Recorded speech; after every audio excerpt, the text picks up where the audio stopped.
Tilehurst End podcast by Reading fans for Reading fans. Hello and welcome to the Tilehurst End weekend preview. Reading took just 1 point from their duo of games up north in the past week, but now it's back to the Madejski Stadium to face a Stoke City side who have failed to find their feet in the Championship following relegation from the top flight last season. My name is Olly Allen, your host for today's show, and I'm pleased to say that I'm joined once again by the Wokingham paper's Tom Crocker. How's it going, Tom? Yeah, we just finished the deadline for the paper, so that's always a relief, so not too bad. Thank you, yourself.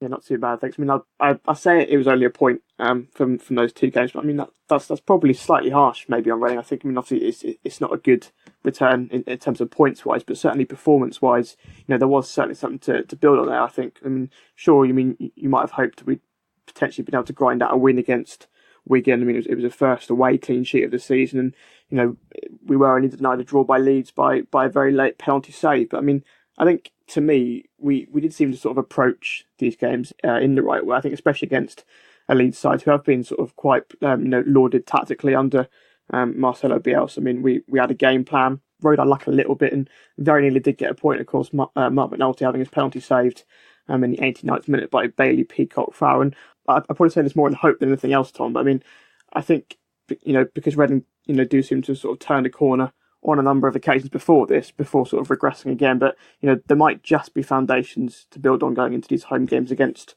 Stoke and Sheffield United. Yeah, I think earlier in the season it was a bit of a funny one really, because the home form was so bad. They were putting themselves under so much pressure to go and maybe get wins away from home. But if they can get wins at home and draws away, then it's a pretty good basis. And obviously they've been winning home games, and they obviously got the point at Wigan, and last night at the Leeds game they were sort of a minute or two away from getting another point there. So it would have been a pretty good week if you look at it like that. But I'd say that tactically I think against Leeds it was a daunting looking fixture, bearing in mind how well they've been doing. But Paul Clement had a bit of a different plan, and it was so nearly worked perfectly, really. Obviously, Leeds were bound to have a few chances. You ride your luck a little bit. You need your goalkeeper to make some saves, which Jakola did. And then if they score that penalty right at the end of the game, come away with a 1-1, just as they did in the Villa game as well.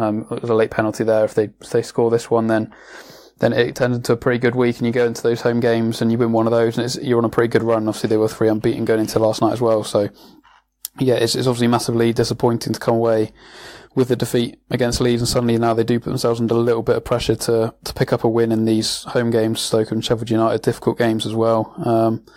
But I think they have to hopefully take a lot of confidence from what they did up at Leeds and take that into the weekend, because it was always going to be a difficult game, and to come out of it with a 1-0 defeat and just a penalty away from getting a draw there, I think they have to take a lot of positives from it. I think it was testament really to Paul Clement that Bielsa was sort of forced into 2 changes at half time, because it was clearly not working from Leeds' point of view. I think they probably expected perhaps an easier sort of game against Reading, but certainly in that first half, Reading did set up quite well. But I mean, you sort of hope that penalty save doesn't knock the players' confidence too much, because confidence, was something that I wanted to move on to talk about. As once again we saw what a killer conceding that first goal was for Reading. I mean, they offered sort of virtually no threat after going behind. Really, I mean, this was hugely disappointing again. I mean, we've not come from behind to win a game since April 2017 against Rotherham. I mean, I'm not saying I expected us to come from behind and win last night, but there was just sort of no determination or sort of cutting edge in that team after conceding. Whether that's a confidence issue or not, or whether it's simply that the players maybe aren't quite good enough. But sort of that first goal in games now is looking more and more important, I think, especially considering Stoke actually are yet to lose after going in front this season. Yeah, I think maybe the Leeds game's a little bit different, just in that it sort of felt like a bit of a one-off the way they were playing. I think maybe they ran out of legs a little bit in the second half. I think Leeds, like you say, they made 2 changes at the break, and they came up flying really, and that goal was probably coming. Reading were hanging on a little bit before they did concede it, so it was sort of a continuation of that afterwards. They did manage to keep themselves in the game and nearly grab that late goal, but yeah, I think previously in the season it's been more of an issue that when they concede in games where you'd fancy them to maybe get something, they've never really looked like coming back from that. But I think against Leeds to stick it at a 1-0 and going into the last sort of 5-10 minutes, they would have been fairly happy with that. They didn't really want to throw too much forwards and get picked apart like maybe the West Brom game where they did pretty much exactly the same. They conceded a few quickly and it was game over. So I think it's maybe a little bit different the Leeds one, but yeah, I do obviously take the point. It's becoming a bit of a problem when they do go behind. They never look like being able to battle back, but I'm still hopeful that they can take quite a lot from that Leeds game into the weekend. But obviously only time will tell really, because they they've been hit by too many knocks now, and then obviously whether they can recover from blowing that late chance, particularly whether McNulty can, is an interesting one to keep an eye on Saturday. But I think they should try and take a lot of positives from it more than the negative. I think it's not too many teams will go to Leeds and play like that. It's just whether they can, as Clement said after the game, they've got to repeat this again now, game on game. They can't just turn up and do it for one game and nearly pull off a great result. They have to keep doing it in all the games at home. And hopefully the fact they're playing Stoke and Sheffield United, two teams who will probably come with a similar sort of game plan, will fancy their chance of taking the game to Reading. It might maybe play into their hands. Obviously, they haven't picked up any results for Reading against those top teams yet, but I think they can take something from the way they played there, and the way they create some chances against Leeds, and hopefully we can see some more of that against Stoke on Saturday.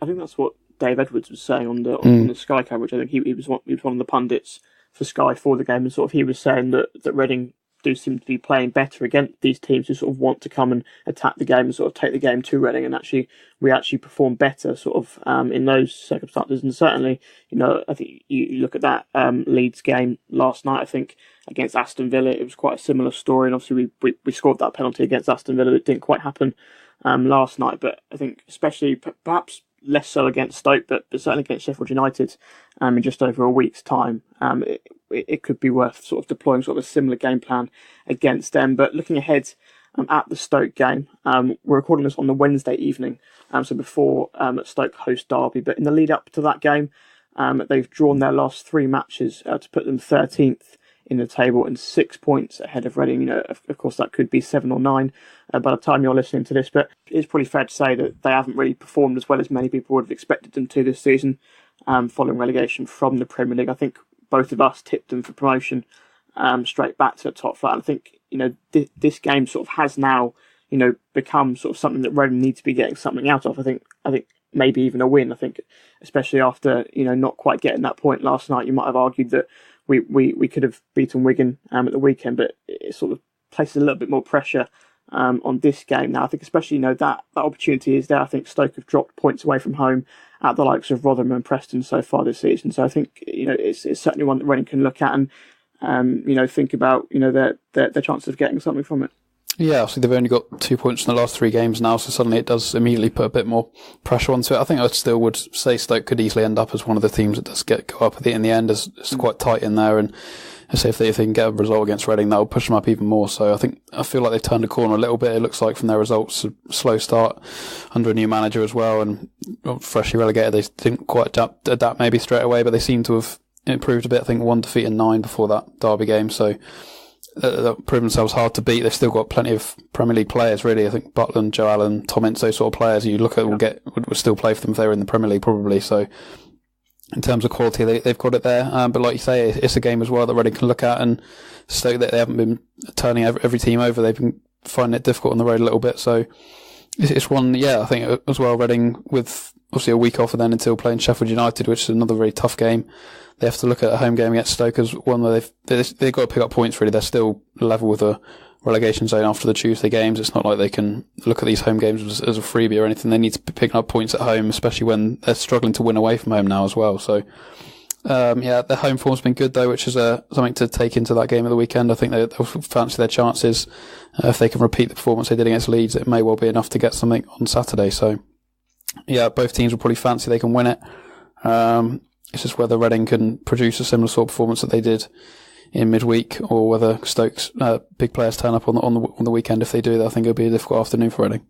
It's almost a very difficult one to call from Reading's point of view, because we've sort of seen two sides to Reading so far this season. I think we've mentioned this quite a lot, that you don't really know what Reading side's going to turn up, because you get performances, like we got last night, and perhaps deserve more from the game, but then you also find yourself watching Reading and thinking, what on earth are they doing? And that it's one of the worst performances of the season. So they're very much a Jekyll and Hyde side from my point of view. But looking at Stoke, they've won just twice on the road this season, but they've also lost just twice as well, with 5 draws. So potentially quite a tight encounter at the weekend, as you mentioned. Still a very, very talented squad. Jack Butland, you mentioned, he's still part of the England setup. Benik Afobe's always done very well at this level, and Saido Berahino seems to have found his scoring boots again after that ridiculously long drought that he had. But as it stands, the odds have the Potters as the favourites at nearly evens for this one at 21-20. That's according to Odds Checker, #GambleAware. Reading are 11-4, and the draw is 12-5. Are they fair odds for you, Tom? Yeah, probably just about. Just say based on the quality that Stoke have got, I think most people will still fancy them to be up there at the end of the season, even now with the table as it is. They haven't lost many games, and I think the way Reading's form has been going for the last, the whole of 2018, really, you look at it and it's hard for, I don't imagine Reading have been favourite for many of those games, but they say they have picked up some home wins recently, probably when they maybe weren't favourites then, but I think the Bristol City game was a good example. They came within a decent run of form themselves, so yeah, I think it's, like you say, it's so difficult to call, and the players Stoke have got, you have to wonder if they do turn up and produce something, it's going to be tough for Reading to deal with it. But yeah, they are very much a Jekyll and Hyde in terms of performance. In terms of result, it's too often a defeat, but the game against Ipswich, for example, that some of the defending in that game is just completely different to how you saw the disciplined work they had against Leeds. So maybe that must be a mental thing you have to imagine, and hopefully they can look at this Stoke game and they'll see it as a big game like the Leeds game and try and replicate the way that they played in that one. Hopefully a sort of similar sort of side and set up and go from there, and then hopefully can pick up some points from it. But yeah, it will be, you'd imagine it'll be quite a tight game. Most of the Reading's home games have been tight. I can't think of any that have been more than one goal either way. Or could be half 3-0. Yeah. So they've done fairly well at home in general. So you'd expect it will be the same again, and a lot. Hopefully you'll see how Stoke get on against Derby in midweek. But yeah, it's one that I think Reading can fancy. They can try and take something from. It is now time then to get the Stoke opinion on things as we head into the view from the town end. The view from the town end. What the opposition think.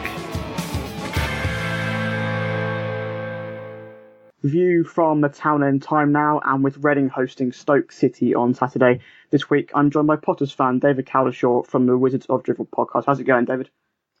I'm very well, Ollie. How are you? Yeah, I'm not too bad, thanks. I mean, this is the first game between Reading and Stoke for, I think, probably 5 or 6 years since the Premier League season. I think we met on the opening day. I believe this fixture was, I think it was a 1-1 draw. Adam Lafondra getting an equaliser from the penalty spot to get us a point on that first game back in the Premier League. But whilst we were relegated that year, of course, it wasn't until last season that you guys dropped out of the top flight. How is life treating you back in the Championship? Well, I'm glad we're having this conversation after the game yesterday, because right up until the Derby game Wednesday night, we have had a really hard go of it, considering we were expected to be league champions, certainly in terms of the bookies odds and what the kind of the media pundits were saying. Everyone was tipping Stoke for the title based on the squad, based on the manager. And it really hasn't panned out that way for a number of reasons, which we could get into later. The squad, the manager, kind of maybe bad luck and poor performances. So we were 13th before yesterday, won 5, lost 5, drawn 8. So we're about as mid-table as it's possible to get. And that has been very, very frustrating for us. Partly due to expectation and partly due to the fact that the football's not been very good either from a Stoke point of view. It's been really frustrating. We've either been really limited up front or really poor at the back. But having said that, yesterday was our best moment of the season, winning with 10 men against a kind of much fancied Derby side who obviously a bit of a grudge match now because of Gary Rowett and Ince and the bit of a local connection as well. So to win that game and to put in the performance we did, I think hopefully is a massive turning point for us. I mean, I think I wrote sort of the sort of questions I was going to ask you for this before that Derby game, sort of had it down that perhaps a little bit underperforming so far, but potentially that result may be signalling the turning of a corner. But I was going to touch on those odds, as you mentioned, probably the favourites back in August to win the division. Was that expectation sort of mirrored, within the club and the fan base? I think obviously the majority of relegated sides sort of aim to bounce straight back straight away. Slightly. I mean, in terms of what the club expected, I think there was a minimum expectation of top six. I think Peter Coates himself said anything less than top six would be a disappointment. Obviously, they'll take going back up in whatever way they can. So, if it wasn't to be the title, fair enough. In terms of the fan base's expectation, it was again kind of mixed. There were some people who maybe got a bit swept away in the hype, if you like. But I think looking at our squad, we had reason to be expectant of, if not top two, then top six. So it has been a little bit of a reality check, and it's been a kind of continual reassessing of where we are as a squad and how good these players actually are, because it wasn't just us, it was fans of other clubs saying, look at Stoke squad, look at their strength in depth and all the rest of it. They'll be top two at least. So it's been really difficult to adjust to. I mean, that's exactly sort of what we were saying on the rest of the show earlier about sort of the quality in that squad. You look at the likes of Jack Butland, who's still part of the England team, and Joe Allen, Tom Ince, as you touched upon. So I think certainly, from the outside, there's a lot of sort of expectation on that. But we'll move on to talk about Gary Rowett now, the manager. Of course, you touched on him a brief moment ago. He obviously came into the club in the summer from Derby, where he'd done relatively well. I think he did quite well at Birmingham and at Burton as well before that. What's the Stoke view of him as a manager? Does he seem sort of able to get the club back in the Premier League? Jury is definitely still out, even given the great performance yesterday. I mean, I perhaps tempted fate for the Derby result by writing a piece for our website in which I was fairly critical of Rowett and just kind of criticised his kind of joyless football, really. That was certainly for the home games. We've been very pedestrian and laboured in games because we're not used to having most of the ball as a club. Certainly in the Premier League, and especially under Pulis, we would have 30-40% of the possession, and we're not really used to being the much fancied team in a game. And our problems have come when we've seen perhaps a lot of the ball against less fancied sides and struggled to break them down, struggled to have that little spark of creativity. I mean, earlier in the season, our problem was we couldn't defend. So in sorting out the defence and making us tougher to beat, Rowett, maybe you could argue made us too tough to beat, because that kind of sacrificed the quality at the other end of the pitch. So it's been trying to find the balance between being creative and being solid at the back. So the jury's still out. I remember hearing a lot of comments when we appointed him from Derby fans and other Championship fans saying, look, you're getting a Route 1 negative British manager. And I think if Stoke fans can learn to love Tony Pulis, they can love anyone. So we don't mind, negative Route 1 if it gets results. And that's been the biggest frustration, more than any other stylistic point, is that we haven't got the results so far. Looking ahead to this weekend's game, then, have you seen much of Reading's season so far? I mean, don't worry if you haven't. We haven't been the best side to watch so far. No, to be honest, and I'm afraid I might have to be slightly rude here, because we played a game on one of our Patreon podcasts, kind of trying to expose my fellow presenters' lack of knowledge of the Championship. Okay. So I made them recount every team in the Championship, and Reading was the one team we couldn't get. Okay. Off the top of our head. So we went through 23 of the 24 clubs and completely forgot about Reading. I imagine you've heard similar things before. Reading seemed to be a funny one, because obviously you were in the Premier League with us. I remember that game you were talking about, and on the opening day of the season, it was a baking hot day. I think it's the only time I've been to the, is it still called the Madejski? Yeah, the Madejski, still that, yeah. Yeah. And so to see you guys kind of struggle towards this end of the table is kind of surprising from a long-term perspective, where you're either fighting promotion for the Championship or in the Premier League itself.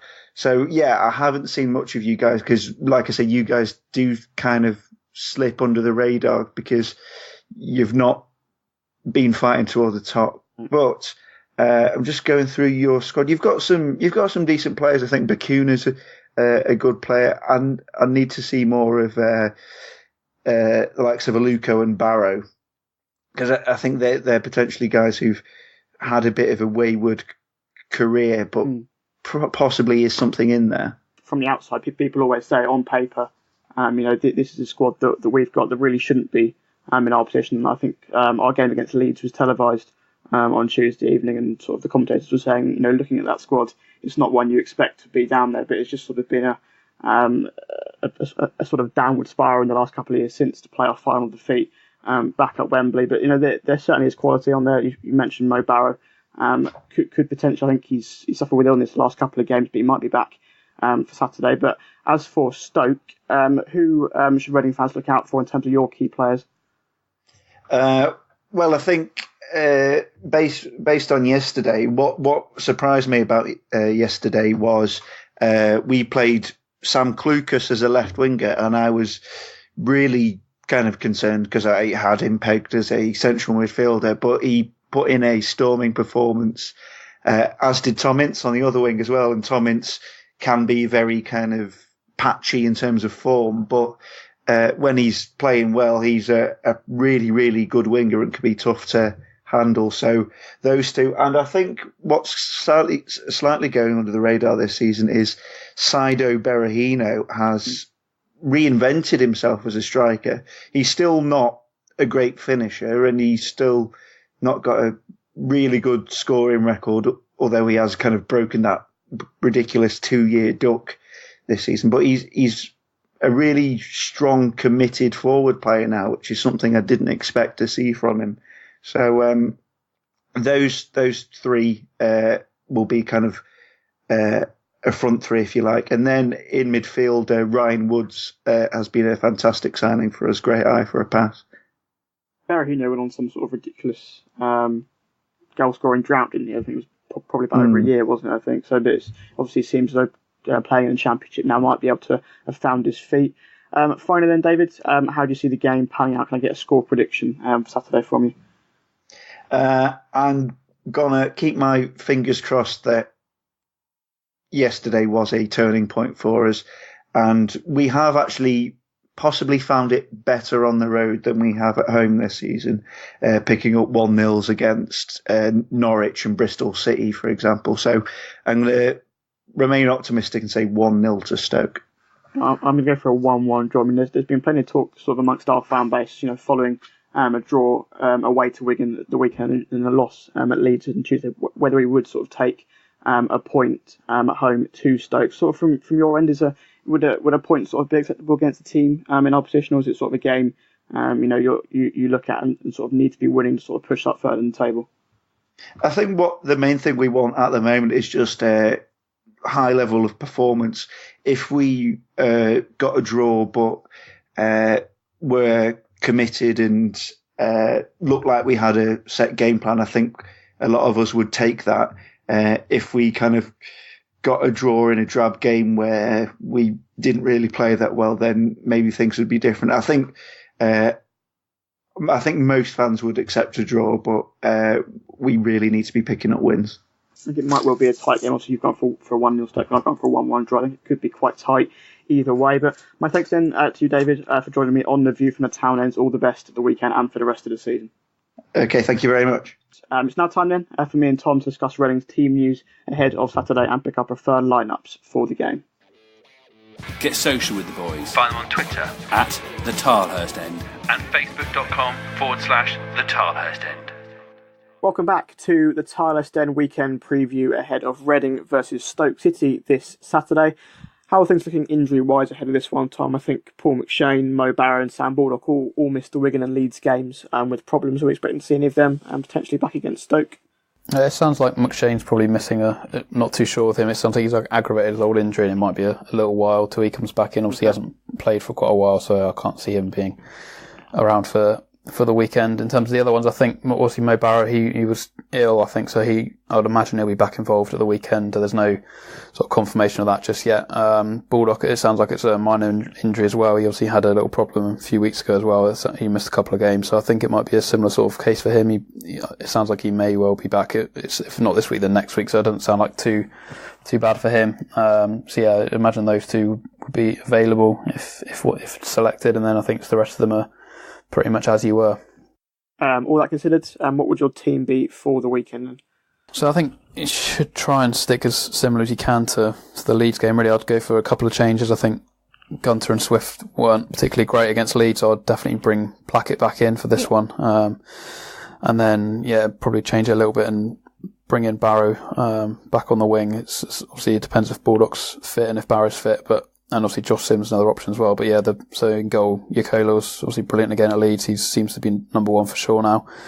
It's nice to sort of know who the first choice's goalie is now, I think, for a bit. I think it's his to lose, and then back for Yadom, Ilori, Moore. Ilori came back in and looked good at Leeds, so him and Moore and Blackett. And then you got Kelly, Renamotor and Bakuna looked pretty good in a midfield three. Mate, if he's shaken off this ankle problem, he should start again. And then I'd go with Barrow and keep Danny Loader in. Don't think he did anything wrong, anything to lose his spot, so I think he deserves another go at the weekend. I've gone for a very similar team. I think the exact same one, in fact, apart from one difference in the front line, which I'll talk about in a minute. But going through the rest of the 11 briefly, as you mentioned, Yakola made one especially excellent stop, I think, diving down to his right to make a good one-handed stop from Kemar Roof's header in the second half, and he's certainly earning his place in the side. So Laurie came back in and did quite well in for John O'Shea. Chris Gunter did have a bit of a shocker, I think. I mean, nothing really went right for him. I think he had a couple of foul throws in the first half.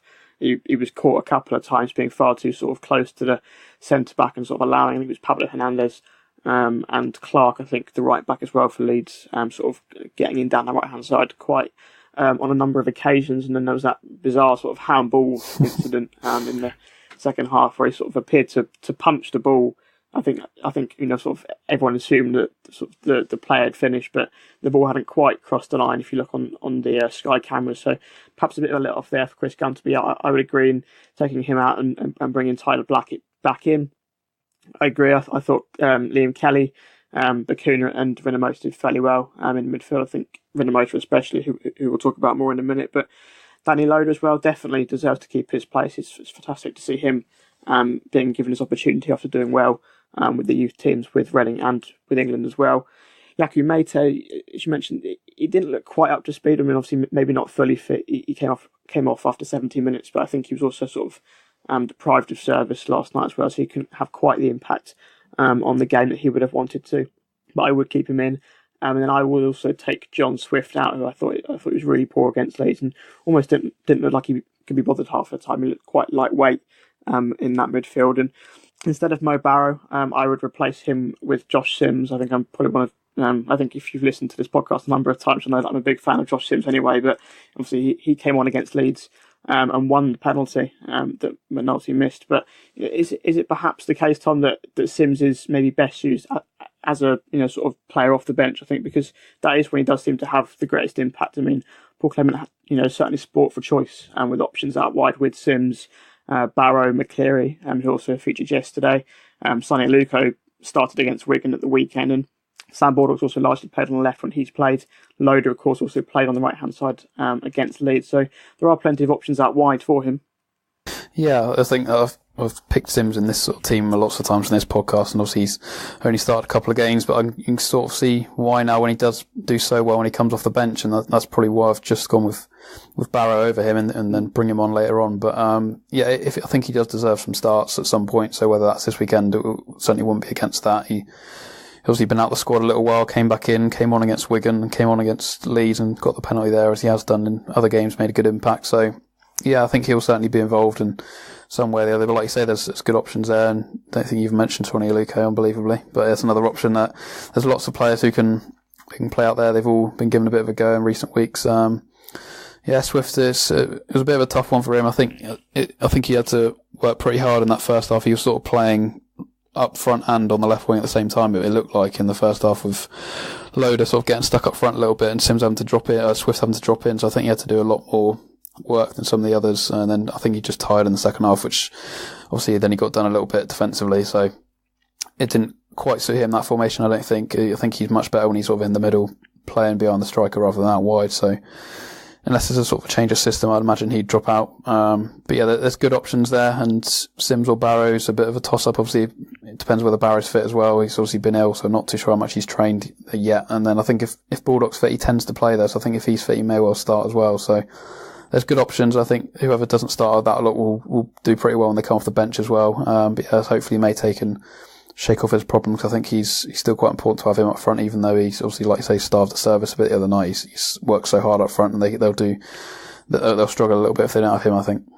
Hopefully against Stoke, you would hope that there might be more opportunities for him to get on the ball, sort of have efforts at goal, and there would have been against Leeds, who are a strong defensive side, sort of don't allow opposition teams to have much of the ball and are very good defensively. But in midfield, we have both gone for Andy Rinomhota, who I thought was probably running man of the match against Leeds, and it's really pleasing to sort of see him settle into the team right now. I mean, we are sort of still lacking that creative presence in the middle of the park. I mean, John Swift, as mentioned, had a poor game, and sort of he's probably the man who would look to sort of create opportunities for Reading midfield, but he couldn't quite do that last night against Leeds. But what Rinomhota does sort of provide us with is that driving force to get Reading forward. I mean, very much like Danny Williams used to do in the middle of the park, and sort of what we've been lacking since he left for Huddersfield the summer before last. But if Rinomhota can, start doing that on a regular basis, he could, very quickly become a permanent fixture in the side.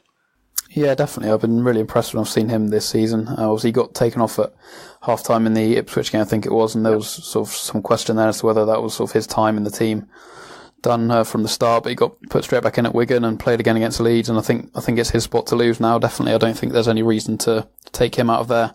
I saw someone else compare him to Danny Williams, actually. I think it's an interesting one to keep an eye on. Obviously, it's a bit early just yet, but he looks like he's that sort of player that can drive them on. In terms of creativity, you'd say Liam Kelly is that. It's just whether he can get on the ball enough. Didn't perhaps do it enough against Leeds, but playing that deeper role, I think he's a bit better at that, and I think Bacuna can provide some of those passes as well. So it's obviously not. It's sort of been thrown together a little bit, this midfield, and it might take a little bit of time for them to get used to each other. I do quite like the look of those three. I think they do balance pretty well, and I'm hoping that Paul Clement does stick with those three and keep giving them a little bit of a run. Obviously, Bacuna didn't play against Wigan, but I think he's one I think he's had a good season. I think he deserves to play when he's fit at the moment, and absolutely Rinomhota deserves to start as well. So those two, and then it's one other, and you'd imagine that'll probably be Liam Kelly. So yeah, I think certainly Rinomhota and Bacuna need to keep their places, and I'm sure they will do against Stoke at the weekend. I'd be surprised if either of them dropped out. I might argue for David Myler to come back into the side, but I think until Saeed Hazzatalahi is back fit, I think that midfield three of Bacuna, Kelly and Rinomhota looks quite good. But we'll finish then by talking on the front line. It was almost sort of a tale of two strikers against Leeds, really. Firstly, Danny Loader made his first start. I think he did reasonably well. Played the full 90 minutes, which was perhaps a bit of a surprise. But had a couple of chances. I think probably Reading's best chance of the game.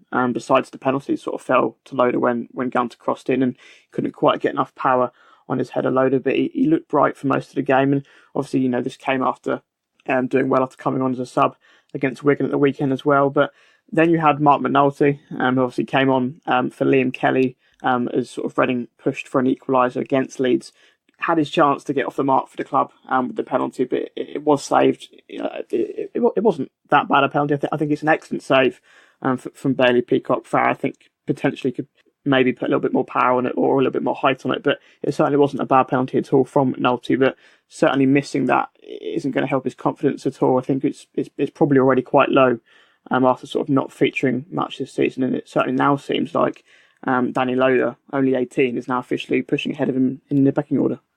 You say that. I think you have to be fairly confident still to take a penalty in the last minute of a game at Leeds. So I think he seems like a sort of fairly confident guy when you see him around, and it was great to see him take it. It was a bit of a surprise. I thought Bacuna was going to take it. I think he scored a few for Reading, but from what I understand, McNulty has a pretty good penalty record at Coventry last season. So he's the striker. He's on the pitch. He wanted the ball. He wanted to take it. So I think that's a big positive. Obviously, it comes out now. It's a massive shame that he's missed it, and you wonder when his goal is going to come now. But I think Paul Clement will be fairly happy that he still did take that penalty and took the ball and went for it. I think they're the sort of characters you want in the team. So I think it can be flipped into a positive. Maybe not right now for him, but I think going forward it might be. But yeah, it looks like Danny Loader's the preferred choice, and yeah, he had another chance in the first half. Hit Yaku Mate. I don't know if that was going in, but it was he started pretty well, and by the second half, I think it's you didn't really notice that it was his debut or anything. You just fitted in fairly well, and you just didn't take too much notice that he didn't look like he was out of place or anything. Load, and I think when you come in off the bench at Wigan and you start and play 90 minutes in midweek and play fairly well, you imagine that you're the sort of the man that they're going to go to again. Obviously, you don't think McNulty did anything when he came on to show that he should be ahead of Loader right now, but I think he's probably going to get another few chances off the bench again, and it's just down to him to take them when he comes on. But yeah, hopefully he's not too dented by that miss last night. I think it was a decent penalty, like I say, a brilliant save. I think it was more a save than a miss in that one. So hopefully he can get another go soon enough. But I think Loader's probably just ahead of him at the moment in terms of starting, and yeah, hopefully Loader can get off the mark soon as well. So we have a few people scoring rather than just someone to rely on Mate, it seems, at the moment to score the goals. I mean, until John Bailey Bodvarsson comes back, there'll certainly be plenty of opportunities. For the likes of McNulty and Loader sort of going into this run of games at Christmas and New Year. But prediction time for this one then, Tom, I think everyone was correct in going for defeat to Leeds on Tuesday, but I don't think anyone actually got the scoreline correct, so just a point for everyone there. Against Stoke, Tom, what are you going to go for? And that's the first point I've got for a long time, I think. So I've been stuck on 4 points for, it seems like forever. 5. Up to 5, yeah. It's looking good. I think I'm going to go for a 1-1. I'm going to sit on the fence a bit. I think Reading have been good at home, and it's obviously, I think a lot of people might fancy them to get a win, but yeah, they've been good at home, and I think Stoke will come and get something as well. So I have to go for 1-1, which I don't think will be a disaster really for either team. That is actually exactly what I've gone for. 1-1 draw. So I think I was quite pleased with how he played for the large part against Leeds. I think we could potentially get something against Stoke, but I'm going to go for a 1-1. But I think I almost hesitantly say that we perhaps do need to be winning this one, because I think with high flying Sheffield United and Middlesbrough to come in the next few weeks, and the tricky trip to Rotherham, who have lost just once at home all season, sort of sandwiched in between those two games. If we don't win this one, which we've discussed, is certainly winnable. We could quickly find ourselves on a bit of a barren run. Yeah, I think it's a lot of teams down there are facing similar sort of things. If you look at most of these clubs' runs, I think it's sort of one win in 6 or 7 games, and a lot of picking up draws seems to be the way to pull away from danger at the moment. That seems to be the general thread. So I think if they can just avoid, if they lose at the weekend, they'll obviously probably fall back into the bottom 3. If they can get a point, they might well move out a little bit further away. So it's still pretty tight down there. Like you said, those Sheffield United game and the Middlesbrough game is going to be particularly difficult. Reading have done fairly well. They also think that Sheffield United game's on TV, and they did fairly well against Derby and against Leeds. So I imagine they'll have a whole week to prepare for that one, and we'll talk about that more next week. But yeah, I think this one, like you say, that was probably the easiest one on paper out of the 3 coming up, and the Rotherham game's going to be difficult as well. But having lost in midweek, I think a draw wouldn't be the worst result in the world against the Stoke team that I still think will probably finish up near the top of it come the end of the season. Whatever the result at the weekend, I think Mark is hoping to be back with a main show to look back on it early next week. I think he's got a couple of exams coming up, so it's a bit up in the air. But one thing is for certain is that our Christmas special podcast will be taping on Thursday the 20th of December at a location yet to be confirmed, but I think it will be in a pub somewhere in the centre of Reading. It's a free invite to come down and sort of have your say on all things Reading Football Club, and also have an input in our end of year awards. And it sort of feels weird to say that it's the end of the year, but it is December at the weekend. So myself and Tom will return at this time next week to preview Reading versus Sheffield United, which is live on Sky at a 5:30 kickoff, I believe, as the Royals welcome the Blades. As ever, there's plenty of content on the Tilehurstend.com. We've got all the aftermath from the Leeds game, and we'll have the same following the Stoke fixture as well. On a similar note, Tom, what can we look forward to reading on the Wokingham paper in the next week or so? Yes, obviously it's a 1 game week. The main focus will be on the home game against Stoke. Will be there on Saturday. I'll pull a bit of a preview together tomorrow after Stoke have played tonight, so that'll be up on wokinhampaper.com, and then obviously all the action on Saturday as well. That'll be up on there, and put on my Twitter at Tom J Crocker. Fantastic stuff. And we also mentioned the under-23s got through to the quarterfinals of the Berks and Bucks Cup last night against Bracknell Town. I think it was 2-0. Ben House scored again, so they're on very good form at the moment, aren't they? Yeah, absolutely. It's 13 or 14 games unbeaten. I think they're looking pretty good. Bracknell are doing well themselves this season, so that's a pretty good win. I think it sounds like it was quite a tight game, but good experience for I think it's mostly the under-18s. Quite a few of them played by the sounds of it. So yeah, good result for them. I think they got Flackwell Heath away in the next round in the quarter-final, so another similar sort of test against the side who were doing fairly well again this season. So yeah, good to see Reading back in that competition, and a good chance for some of these youngsters to come up against some men's football. Shamar Moore, the other goal scorer for Reading, who is generally an under-18s player for Reading, so quite good to see a couple of them getting a chance with the under-23s, and also quite nice to see a Reading team doing quite well for once. But thank you very much, Tom, for joining me on the Tilehurst End Weekend Preview as ever this week. No problem, thanks Ollie. No worries at all, and thank you at home for listening to this week's show. Here's to all 3 points back on home turf this weekend. Come on, you Rs. The Tilehurst End Podcast. By Reading fans, for Reading fans.